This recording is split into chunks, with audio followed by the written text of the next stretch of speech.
Suatu hari ketika Reza pulang kuliah, dia melihat Sofia sedang menangis di meja makan. Reza kemudian menghampirinya dan bertanya, "Ada apa Kak Sofia? Kenapa Kak Sofia menangis?" Sofia kemudian berkata, "Sudah sebulan lebih Rudi meninggalkan aku, dan dia benar-benar tidak kembali untukku.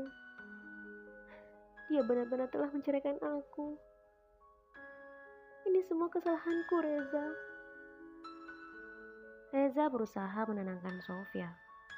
"Tidak Kak Sofia, ini bukan kesalahan Kak Sofia. Selama ini Kak Sofia sudah menjadi istri yang baik."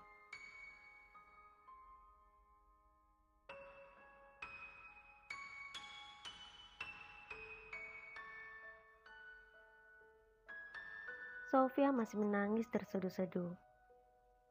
"Mungkin ini adalah hukuman untukku atas apa yang sudah aku lakukan denganmu, Reza.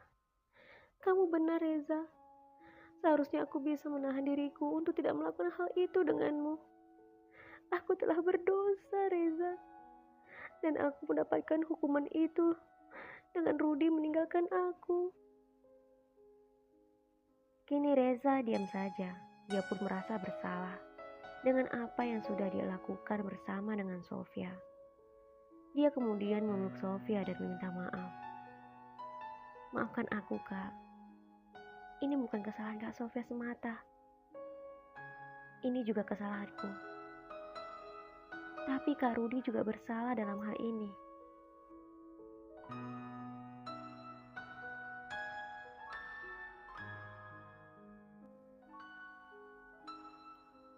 Lalu Reza kembali berkata, "Bagaimana jika kita mencari Kak Rudi? Dia pasti masih ada di dalam kota ini. Dan kita harus mencari tahu apa alasan dia yang sebenarnya sampai tega melakukan ini kepada Kak Sofia." Sofia kemudian berkata, "Tetapi dia sudah mengatakan bahwa dia tidak ingin hidup dengan wanita mandul sepertiku, Reza." Reza berusaha menenangkan Sofia. "Tidak ada salahnya kita mencoba, Kak Sofia. Lagi pula itu kan hanya pemikiran Kak Rudi. Kak Sofia belum tentu benar-benar mandul." Saat itu Kak Rudi sedang marah. Jadi dia mengatakan hal itu.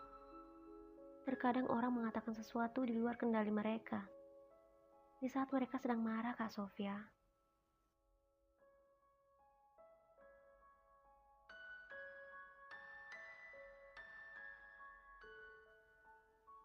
Akhirnya Sofia pun bersedia mencari keberadaan Rudi.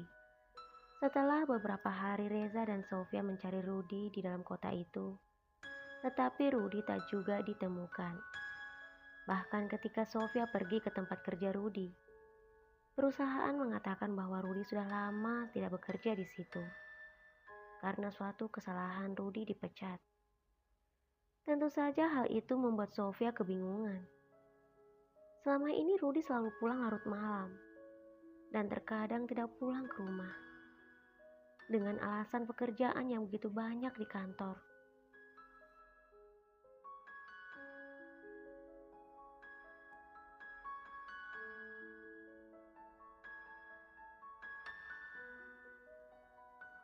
Suatu saat ketika Sofia sedang merasa sangat lelah mencari Rudi, Sofia duduk di tepi jalan sambil tertunduk.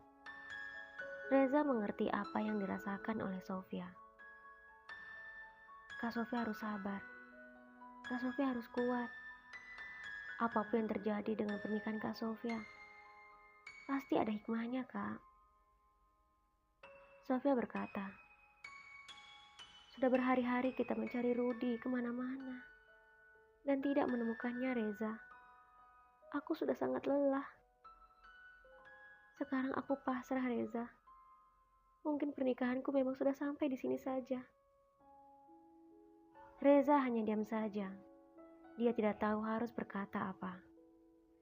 Sebenarnya sampai sekarang ini pun dia merasa kesal dengan kakaknya. Tidak seharusnya Rudi menceraikan Sofia dengan cara seperti itu.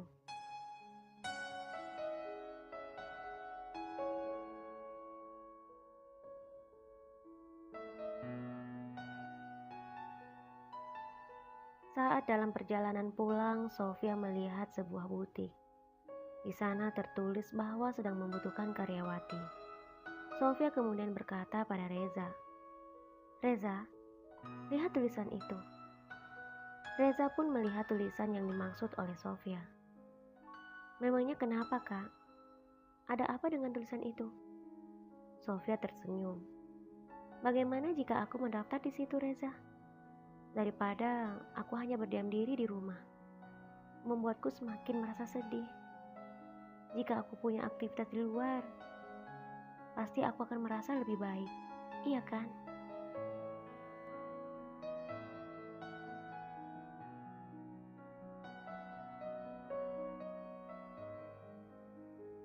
Reza kemudian berkata, "Jika itu keinginan Kak Sofia, aku hanya bisa mendukung Kak Sofia." Sofia kemudian menarik tangan Reza dan mengajaknya masuk ke dalam butik itu. "Sekarang ayo kita masuk ke dalam." Saat tiba di dalam butik itu, mereka disambut oleh seorang wanita yang sangat cantik, berambut pirang, dan kulitnya sangat putih. Tetapi putihnya bukan karena putih alami seperti Sofia. Sepertinya putihnya karena pemakaian suatu produk. "Halo, ada yang bisa kami bantu?" sapa wanita itu sambil tersenyum.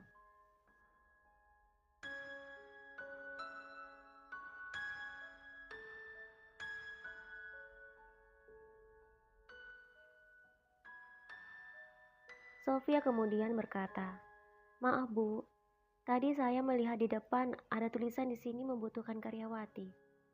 Jika tidak keberatan, saya ingin mendaftar di sini." Wanita itu tersenyum dan menghampiri Sofia. "Oh begitu, iya itu benar. Kami sedang mencari seorang karyawati. Jika kamu serius, kira-kira kapan kamu bisa bekerja? Karena jujur saja, kami membutuhkan secepatnya."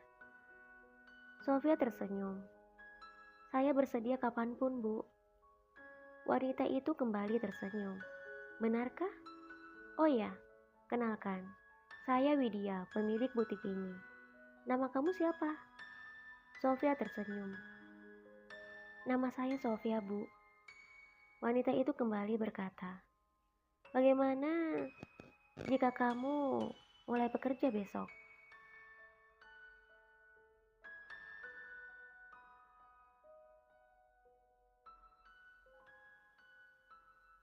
Sofia terlihat bingung. "Tetapi Bu, apakah saya tidak perlu membawa berkas ataupun persyaratan-persyaratan yang lainnya?" Wanita itu tertawa. "Persyaratan apa lagi? Menjaga butik ini tidak perlu keahlian khusus. Kalau ada yang bertanya harga, kita tinggal menjawab. Kan semua sudah tertulis di situ. Lagi pula, untuk kasir kan itu juga mudah. Nanti saya beritahu." Sofia tersenyum, lalu wanita itu melirik Reza yang berdiri tak jauh dari Sofia. "Apakah dia suamimu?" tanya wanita itu. Sofia menggelengkan kepalanya. "Bukan, Bu. Dia bukan suami saya." Wanita itu tersenyum. "Oh iya ya, aku mengerti." Setelah itu Sofia pamit untuk pulang ke rumah.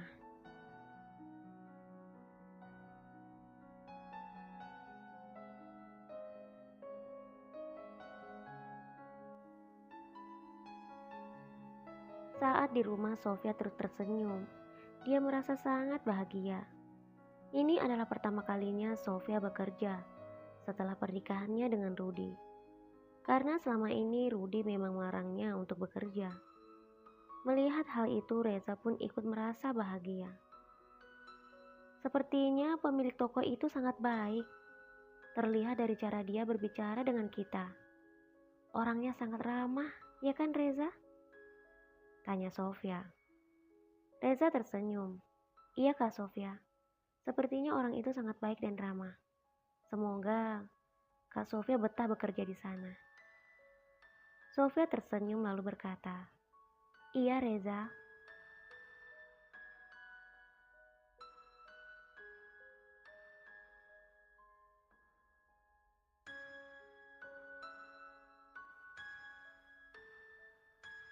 Setelah beberapa hari Sofia bekerja di butik itu, Reza pun memberi kabar pada Sofia ketika mereka sedang duduk di depan televisi. Kak Sofia, aku ingin mengatakan sesuatu. Sofia sedikit heran. Katakan ada apa Reza? Reza berkata, mulai besok, aku juga akan bekerja kak. Tentu saja hal itu membuat Sofia bahagia. Benarkah Reza? Di mana? Reza tersenyum. Di sebuah kantor kak. Tadi saat aku pulang, tanpa sengaja aku bertemu dengan seseorang. Lalu kami berbincang-bincang. Ternyata orang itu adalah manajer di sebuah perusahaan. Dan dia membutuhkan editing di kantornya. Lalu aku memperlihatkan beberapa hasil editanku di laptop. Dia begitu takjub dan mengajakku untuk bergabung di perusahaannya, Kak.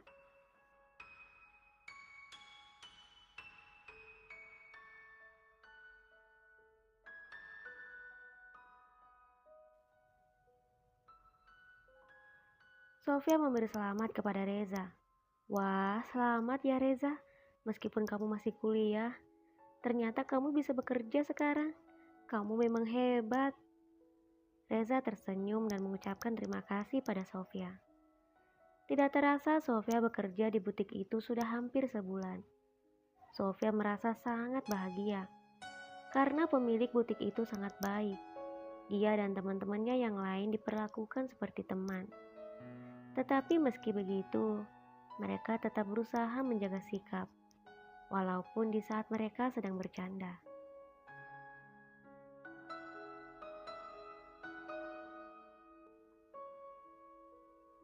Suatu hari pemilik butik itu datang ke butiknya membawa seorang anak perempuan yang begitu lucu. Halo sayang, wah lucunya, kata Sofia dan teman-temannya. Sofia dan teman-temannya saling berebut, ingin menggendong dan mencium anak bos mereka itu yang berumur kurang lebih 1 tahun. Nama anak itu adalah Putri. Putri cantik sekali ya, sama seperti mama, puji Sofia. Bosnya kemudian berkata sambil tersenyum, iya dong, Putri memang cantik. Siapa dulu dong papanya?